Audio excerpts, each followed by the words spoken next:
Woo-wee, Ted Nugent, a longtime rock and roller, as many of y'all may know, put that stranglehold on Piers Morgan back in his CNN days from this older clip right here. Thanks to my man JP for sending it my way. It's an oldie, but it's a goodie talking about gun control, and I'm going to play some clips, give my input, and I'll link the full video down in the description. Let's get it popping. And so I just come back once more to the motivation for why you now do so much stuff. Because I've learned that freedom is not free, and I found that the reason the whole world sucks and America sucks less is because the U.S. Constitution, the Bill of Rights, outlines an experiment where freedom rules the day of individuality, and that can only be secured by crushing those enemies that would take it away. So those warriors that put themselves in the face of that evil enemy, and anybody who would take away our individual rights and our individual freedoms, they're the enemy. They need to be killed. For a man who is a patriot, who purports to love his country, that was quite shocking disrespect to your president. Let me put it in official CNN Piers Morgan interview terms. Shall I? Yes. My limey friend? Yes. Anybody that wants to disarm me can drop dead. Anybody that wants to make me unarmed and helpless, people that want to literally create the proven places where more innocents are killed, called gun-free zones, we're going to beat you. We're going to vote you out of office or suck on my machine gun. You can take it whichever way you want. Much as I'd love to suck on your machine gun, the whole point of your defense is that a lot of people do drop dead precisely because you are armed to the teeth, and you'd like everybody else to be. Not true at all. 80 people. Write this down. See, you're so rich. You write this down. 80 people a day die in America from gunshots. And 75 of them to 78 of them, statistics by the Uniform Crime Report by the FBI and the UN Study on Violent Crime, 78 of those 80 are let out of their cages by corrupt judges and prosecutors who know that recidivism is out of control, know that they'll commit the crimes again, and they let them walk through plea bargaining, early release, and program. They still Kiss my ass. Yeah. Where you have the most armed citizens in America, you have the lowest violent crime rate. Where you have the worst gun control, you have the highest crime rate. Piers, choose one. Do you want a lot of crime? We have it.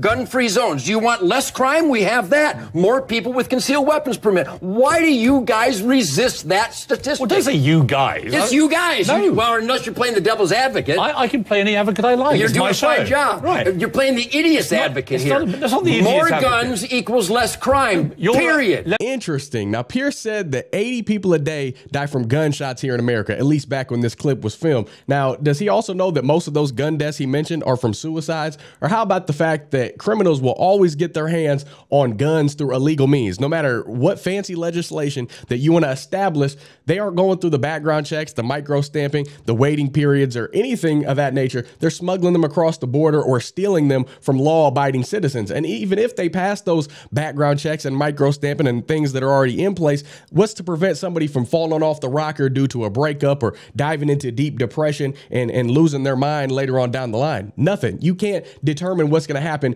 down the line based on somebody's tribulations, because there's always something. You can't stop them from taking out vengeance on innocent everyday citizens that could be you or I watching this video. And then what? Because if you unstrap the law-abiding everyday citizens that are constitutionally protected by the Second Amendment right, you know, the one that says the right to keep and bear arms shall not be infringed, then you're basically giving these Looney Tunes and criminals the right of way to harm people. And absolutely not. You can't decide how people get to defend their most important possession, their lives. So basically, if you want more gun violence, book the quickest flight to Chicago, Oakland, Detroit, Minneapolis, or New York, you know, the places where the gun laws are the strictest, but yet somehow, some way, it isn't stopping these criminals from dishing out murders by the thousands. And if you want less crimes due to gun violence, go to a place where more law-abiding gun owners are and the gun laws are less strict, somewhere like Florida, Texas, Arizona, Montana. Have your pick. It's common sense. Go to one of those places. Unless I'm wrong, and I don't want to kiss your ass at this point, if you don't mind. Unless I'm wrong with your argument, well, you're basically saying that 90% of the gun crime comes from people let out of prison. It's 96%, by the way, but go ahead. But they still have to get access to firearms. If you had your way, there would be 10 times as many firearms, right? Not true at all. You want everyone in America to own a gun? Not at all. I've never said that. So what's your position? And I got to tell you, what is your position? And I hope you don't edit this out. Whenever I've done interviews with guys that are inclined to be anti-gun, they always go, well, Nugent wants everybody to have a machine gun. Nugent wants all the deer dead. What does Nugent want? Not even close. What do you want? What I want is the Second Amendment. We, the people, free individuals to have the right to keep and bear arms for self-defense.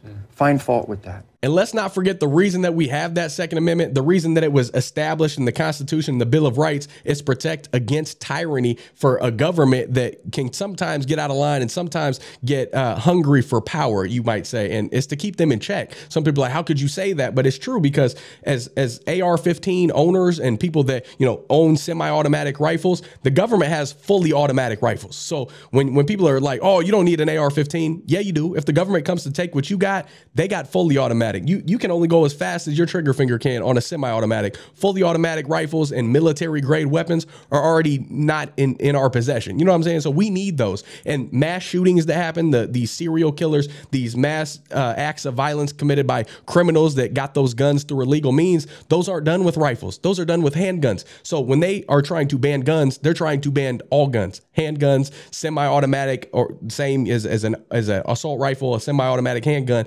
It can only go as fast as you can go. So we already don't have fully automatic rifles or any sort of fully automatic gun. So the ability to have a semi-automatic gun, we're going to protect those rights just in case the government ever, gets frisky.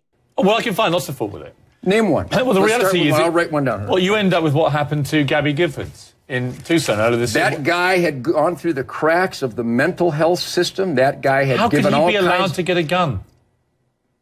Because he fell through the cracks, and he didn't qualify to get a gun. He fell through the cracks. The cracks of the mental health system. Everybody knew, all his friends, his family was afraid of this guy, but they didn't report it. Nobody reacted to it. When you see a guy like that get open access to firearms because of the Constitution that you subscribe adhere to so much. How would you fix that? Well, I would certainly make it a lot harder for people like him to ever get near a firearm. And that's my argument with the gun lobby, is that it's always very, very aggressive. And even as you've just exploded with me, it's always a violent debate. And it's always like, I want the right to shoot anyone that comes near me who's threatening me. But it's always about that. This guy was unstable, but was able to go and get a firearm because they are freely available in this country. And that's where I have a problem with it. Were you born in England? I was born in England. Okay, are you familiar with Ireland? I am. Is Molotov cocktails and C4 explosive, those legal in Belfast? They're terrorists. Are those items legal in Belfast? Well, I don't live in Belfast. Well, then I'll go ahead and educate you. They're banned in Belfast. They're forbidden in Belfast. Do you think anybody had a hard time getting them?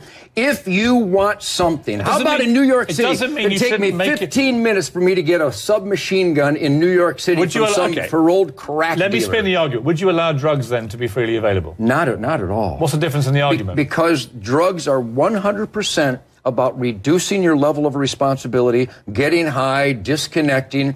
And I'm a cop. I've been a cop for 35 years. I conduct federal raids with the heroes of law enforcement in Texas.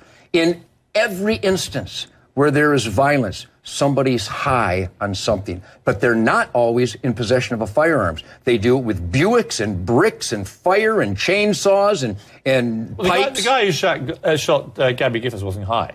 So it wasn't a factor. No, but he was mentally deranged. My point about the thread of your argument is you're saying there's a difference, isn't there, between you're saying guns should be made freely available. Right? No, there should be restrictions. Let me put something to you. If you think it's wrong, tell me. They should be made available with some restrictions, but not many, from the gun lobby arguments I've read. Which exists right now. The reason is if you made them illegal, they'd all be freely available anyway. But with drugs, you say do not make them freely available, make them illegal, even though you know and I know that drives them underground and probably more people get access to them. Piers, I don't know why you guys either don't study the information or you just resist it. I think you're resisting it.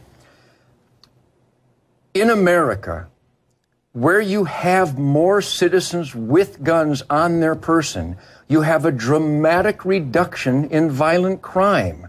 In those areas called gun-free zones, you have a outrageous increase in the loss of innocent lives. That's the choice. Which one would you make? And in America, legally owned guns are used millions of times a year to save innocent lives. You certainly don't believe in calling 911 to stop evil in your home, do you? You don't believe that being unarmed and helpless is a desirable condition? You think unarmed and helpless is something you can control over me? That's weird. Well, you're putting a lot of words into my mouth. What I do believe is where you dramatically increase the prevalence of guns, more people will die from guns. No, and you false. don't believe that.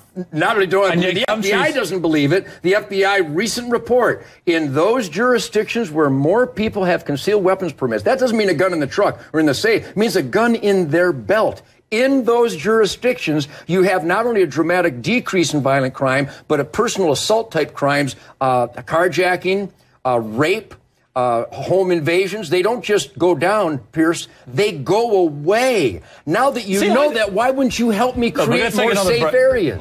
Are you an American? Were you born here? Hopelessly, yes. I've got a feeling you probably were. Yeah, good feeling. Hard to imagine you being born anywhere else. You have some instincts. Are you a predator? I have friends that hate guns. This doesn't but I'm going to fix them. But hey, what is a quaint old thing where if there aren't any guns, nobody gets shot? And if there isn't any water, no one will drown. Tell you what, you work in the guns and stop the gun. You're right. I work in the water so no one drowns anymore. You're right. I'll see you at noon. You'll wait. It's impossible! If there is no water, nobody does drown. Wow! You're right! Then let's ban water, Piers. There's no sunshine, nobody gets sunburned. Lost. You're weird. That's impossible. You can't ban water and you can't ban guns. Can't do it. Why would you ban water? To stop the drownings. We want the poor fat children to Now you're just float. being facetious. No, I'm being absolute. If you can ban guns, I'll ban water. If you can get rid of guns, I'll get rid of water. I don't necessarily want to ban guns. Impossible. What I don't like is the kind of violent rhetoric of the gun lobby to say that their way is the only way. And actually, all these statistical... Well, let me put it this way, really loving. My way is the only way. How gentle was that? My way is about I, as a free man, have the right to defend myself. And I got to tell you, I'm scared to death of people like you who might tell me I'm not allowed to defend myself. Because write this down. I am allowed to defend myself. I didn't say you couldn't. This right here was a master class on how to approach gun control. And I already respected the guitar genius of Ted, but this was next level. And it makes me proud to be an American. And I'm not sure where he stands on these issues today. I don't know if he's God-fearing. I don't know if he's a Jesus-loving man. But in regards to our Second Amendment and common sense, Ted was right on the money, and I got to give him a big amen because he also had a ton of patience with Piers Morgan that I probably wouldn't have. I don't have a lot of patience with these folks right here. I probably couldn't do it, but it's 2022, and the same statistics still remain. The gun-free zones, they're like livestock for criminals to do mass shootings. I about lost him when he said, then let's ban water. Let's go ahead and stop allowing these fat kids to float or something along those lines. You can't ban everything. What about David using a rock to kill Goliath back in the day? Evil is always going to find a way to do so. There's always going to be something that someone with an evil heart that doesn't fear the Lord, that doesn't love Jesus, can do to harm other human beings. So whether it be a gun, lace drugs, a coat hanger, somebody's bare hands, you can't go chopping off people's hands. You can't lock everyone in a bubble with no means to protect the things that they love. Every citizen should have the freedom and liberty to own a firearm and protect themselves. I truly and firmly believe that, and I always will. And to be honest with y'all, I wasn't always pro-gun. I grew up in a heavily leaning left household, but then I grew up, I found the Lord. I have a wife now who guided me on the right track, on the righteous path. And the reality for me at 27 is the most important thing that we've been blessed with by God is our lives. And with that comes the responsibility of protecting innocent lives across the board, whether it be from abortion, whether it be from gun violence, whether it be from anything. Innocent life should be cherished and honored and protected. And nowadays it's taken for granted from many people in society. We live in a very wannabe godless society. God is still alive. He's never going to be dead. So it's up to us as patriots and firmly standing Christians to protect innocent life. And I can't depend on anyone else when evil comes knocking or things hit the fan. Not to say that somebody else wouldn't have that ability to, but it's just the way it is sometimes. You don't know when a situation is going to present itself, and I'd rather be caught with than without. You got to be ready. You got to be strapped. And by the time you reach for that phone to dial 911, unfortunately, that killer isn't going to wait for that call to go through, and let alone the amount of time it takes for squad cars to start showing up. You can reach in that nightstand. You can reach for your waistband. Wherever you have your firearm, your piece at hand is right there, and you can defend yourself. You can defend your family and your property better than anyone else can. And for some of y'all that may not quite understand yet, just to simplify things, do you have health insurance because you plan on getting cancer or you plan on a severe illness presenting itself to your family? Absolutely not. The same thing with gun rights. You don't plan on shooting an armed intruder or having to save somebody in a public crisis, but you want to be prepared in case that horrible situation ever presents itself. You know how to handle business and you're able to. But if you enjoyed today's video, don't forget to like, subscribe, hit that notification bell so you can stay up to date on all my future videos. If you want to support the channel, you can go buy you some awesome merch made by my lovely wife over on her Etsy store. That's always linked down below. This Be the Light shirt is made by her, as well as a bunch of American apparel, Christian Bible verses, things of that nature. She makes it and I truly appreciate it. I don't know what I'm doing with my hands. You can tell your boy's a little sick, but I appreciate y'all tuning in. I love y'all. I'm praying for you. Until next time, Godspeed. I'm gone.